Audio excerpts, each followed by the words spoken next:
এই পশ্চিম বাংলা আন্দোলনের জন্য নয়, দিল্লিতে ওয়াকফ সম্পত্তি পাস হয়েছে, তোমরা দিল্লি গিয়ে আন্দোলন করো, এই বলেছে না বলেন?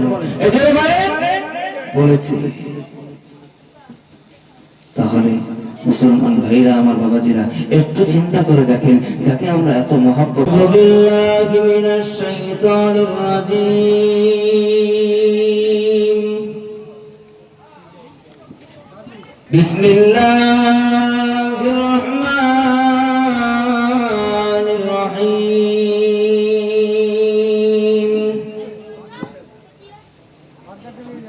নাহমাদুহু ওয়া নুসাল্লি আলা রাসূলিহিল কারীম। আম্মা বা'দ, ইন্নাল্লাহা ওয়া মালাইকাতাহু ইউসাল্লুনা আলান নবী। ইয়া আইয়ুহাল্লাযীনা আমানু সাল্লু আলাইহি ওয়া সাল্লিমু তাসলিমা। আল্লাহুম্মা সাল্লি আলা। যারা পিছনের দিকে আছেন আগে সরে আসেন। ওয়া আলা আলি সাইয়্যিদিনা।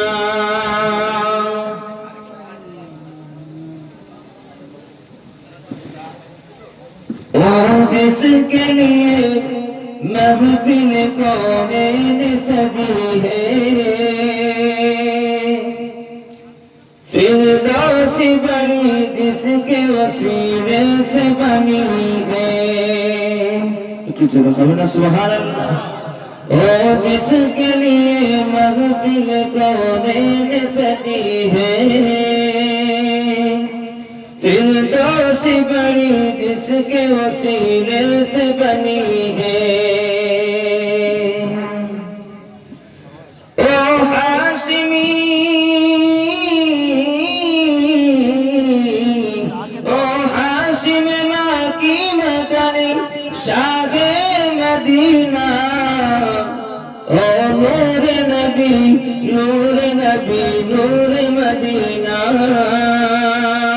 সকলে আমার সাথে বলুন, ও মেরা নবী, মেরা নবী, মেরা মদিনা। আল্লাহুম্মা সাল্লি আলা সাইয়্যিদিনা। বাবাজি, যারা পিছনে আছেন সামনে এসে বসেন, সামনের সিটগুলো ফাঁকা হয়ে গেছে। শয়তান যদি একবার প্রবেশ করে, আস্তে আস্তে আস্তে আস্তে এই মজলিসকে ফাঁকা করে দেবে। এজন্য যে কজন পিছনে বসে আছেন, একটু কোরআনের মেহনতের জন্য, কোরআনের ভালোবাসা নিয়ে একটু সামনের দিকে এগিয়ে আসেন।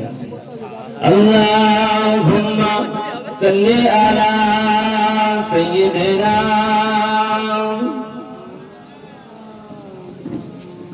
ওয়া আলা আলি সাইয়্যিদিনা। कलमा से ला इलाहा इल्लल्लाह। जोरे जोरे मोहब्बत के साथ बोलूं, ला इलाहा इल्लल्लाह,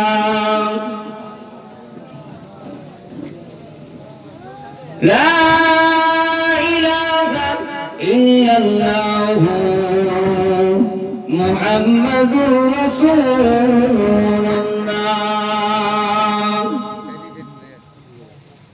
সমস্ত প্রশংসা, সমস্ত তারিফ, গুণগান, গুণকীর্তন সেই মহান রব্বুল আলামিনের দরবারে, যিনি মহিয়ান, দুনিয়ান, সর্বশক্তিমান, অসীম দয়ালু, কৃপাবান। যে আল্লাহ রাব্বুল আলামিন পবিত্র এক রজনীতে আমাকে আপনাকে আরামের বিছানা থেকে টেনে নিয়ে এসে, জোয়ার আড্ডা থেকে টেনে হিচড়ে নিয়ে, বড় ভালোবেসে মহাব্বত করে নবিয়ানা মাহফিলে আসা এবং বসার তৌফিক দান করেছেন। সকলে শুকরিয়া শরীফ বলি আলহামদুলিল্লাহ। একটু জোরে বলুন আলহামদুলিল্লাহ। তারপরে পরে জানাই সেই মহান মানব, বিশ্ব মানব যে নবীকে না সৃষ্টি করলে আল্লাহ রাব্বুল আলামিন পাহাড় পর্বত কুল কায়নাত এই দুনিয়া জমিনের কিছুই সৃষ্টি করতেন না। সেই নবীর শানে মুহাব্বতের সাথে উচ্চস্বরে দরুদ ও সালামের নাযিলা পৌঁছাই। সকলে বলি সাল্লাল্লাহু আলাইহি ওয়াসাল্লাম। মুহতারাম হাজিরিন, এতক্ষণ পূর্বে আপনাদের সম্মুখে আলোচনা করেছিলেন আওলাদে রাসূল মুজাদ্দিদে জামানের বংশধর এবং ছোট হুজুর পীর কেবলা রাহমাতুল্লাহ আলাইহি সুযোগ্য নাতি। তিনি কারবালার জমিন নিয়ে বিশেষ কিছু কোরআন হাদিস থেকে আলোচনা করেছিলেন। আপনারা শুনছিলেন মনোযোগ দিয়ে। আমি শুধু এসেছি কিছু সময় কাটানোর জন্য, কারণ আপনাদের মেন বক্তা আছে।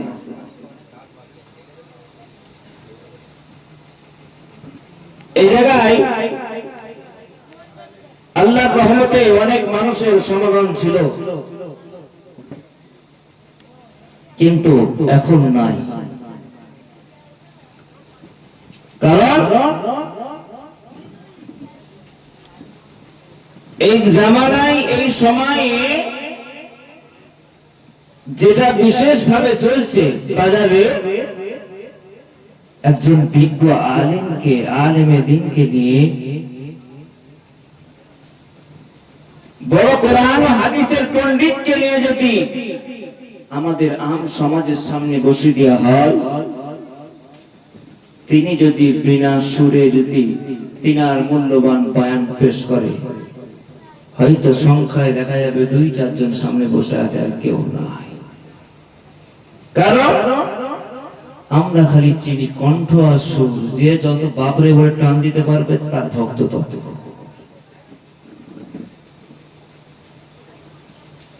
এটা আমাদের ভুল নাই, এটা হলো আমার আপনার ভিতরে একটা নফস বলে একটা জিনিস আছে। এই নফসের সাথে আমাকে যুদ্ধ করতে হবে। এই নফস চাইবে আপনাকে জিনার কাছে নিয়ে যেতে, এই নফস চাইবে আপনাকে খারাপ কাজে নিয়ে যেতে, এই নফস চাইবে আপনাকে জুয়ার আড্ডায় বসাতে।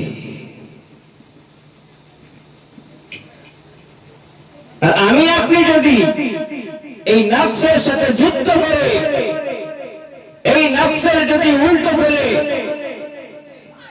যদি আমি কোরআন ও হাদিসকে মানতে পারি, কোরআন ও হাদিসের মজমায় বসতে পারি, কে বলছে দেখার দরকার নাই, কি বলছে সেটা শুনুন।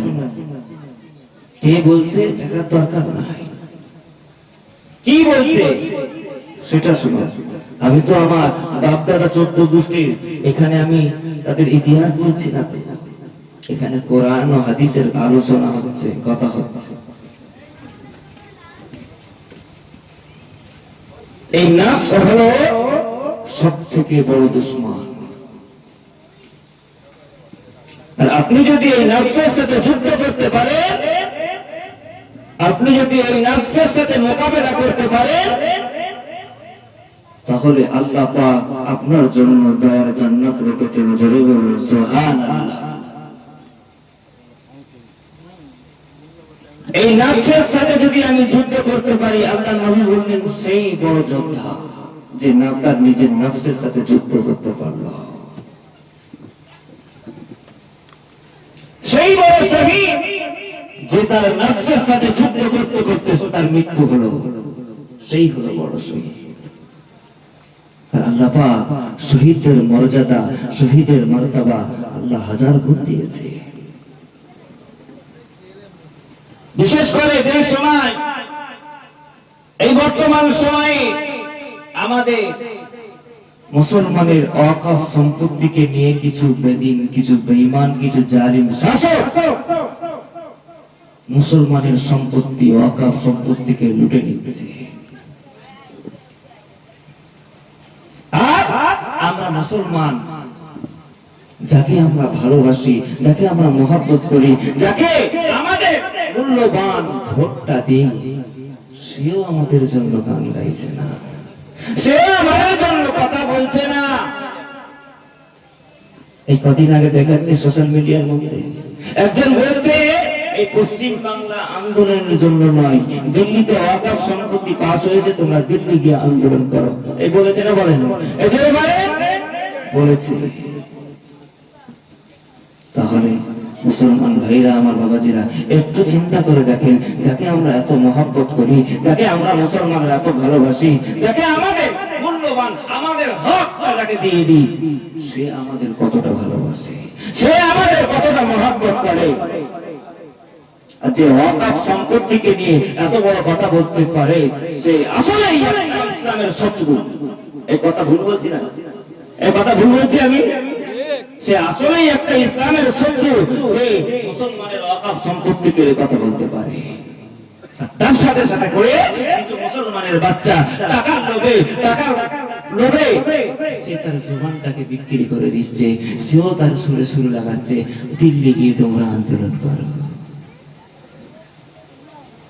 একবার সে ভাবছে না, আমার বাপ চাচা 14 গোষ্ঠী যে সম্পত্তিটা মুসলমানদের জন্য দান করে দিয়ে গিয়েছিল, সেই সম্পত্তি হস্তক্ষেপ হয়ে যাচ্ছে। সে একবার চিন্তা করছে না, মোটা ব্যান্ডেল টাকা পাচ্ছে, সব কিছু ধরে যাচ্ছে। আর এখনকার বর্তমান সময় টাকা হলো একটা এমন জিনিস, যদি আমি আমার একজনকে বলি তোকে এত লাখ টাকা দেবো, তোর ওই ভাইটাকে মেরে দেবে। এই টাকা একটা এমন জিনিস, আমি কোন দলের হয়ে কথা বলছি না, আমার খারাপ নেবেন না। উদাহরণস্বরূপ, ভাই টিএমসি করছে, আরেক ভাই আইএসএফ করছে, বিজেপি করছে, সিপিএম করছে, কংগ্রেস করছে। এক ভাইকে বলছে তোকে এত টাকা দিচ্ছি, তোর ওই আইএসএফ ভাইটাকে মেরে দে, তোর কংগ্রেসের ভাইটাকে মেরে দিচ্ছে। এটা বাস্তব না অবাস্তব? এই বাস্তব না অবাস্তব? সে বুঝতে পারছে না যে সে যে এই চালটা খেলছে, সে আমার পাশ থেকে আমার ঘরের একটা খুঁটি খুলে নিচ্ছে। সে বুঝতে পারছে না, সে বুঝতে পারছে না কয়েকদিন পরে এই ঘর আমার মাথায় ভেঙে পড়বে। সে বুঝতে পারছে না কিসের জন্য? টাকায় বিক্রি হয়ে গেছে। মানি মুসলমান ভাইরা, আমার বাবাজিরা, খুব চিন্তা করে দেখবেন ইলেকশনের সময় মারছে কারা? মুসলমান। মরছে কারা? মুসলমান। শুধুমাত্র টাকা। আল্লাহ পাক আমাদের সকলকে এই সমস্ত জিনিস থেকে যেন আল্লাহ পাক হেফাজত করে। সকলে বলি আল্লাহুম্মা আমিন। আর প্রত্যেকটা সময় আমাদেরকে দোয়া করতে হবে, আল্লাহ যেই জালিম শাসক, যেই জালিম নেতা, যেই জালিম মন্ত্রী মুসলমানদের উপর গোল্ডিলের চালাচ্ছে, আজকে আমার একটা মসজিদের নিরাপত্তাই নাই, আজকে আমার কোনো মাদ্রাসা নিরাপত্তাই নাই, আজকে আমার বাবার কবরটা নিরাপত্তাই নাই, আজকে আমার ঈদগাহটাও নিরাপত্তাই নাই, আজকে আমার খানকাও নিরাপদ নাই, তারপরও আমি তাকে সাপোর্ট করছি, যে আমার দিকে তাকাচ্ছে না। আল্লাহ পাক আমাদের সকলকে সঠিক বুঝ দান করে। সকলে বলি আল্লাহুম্মা আমিন। আমাদেরকে দুনিয়া জমিনে এসেছি, আমাকে হকের পথে থাকতে হবে।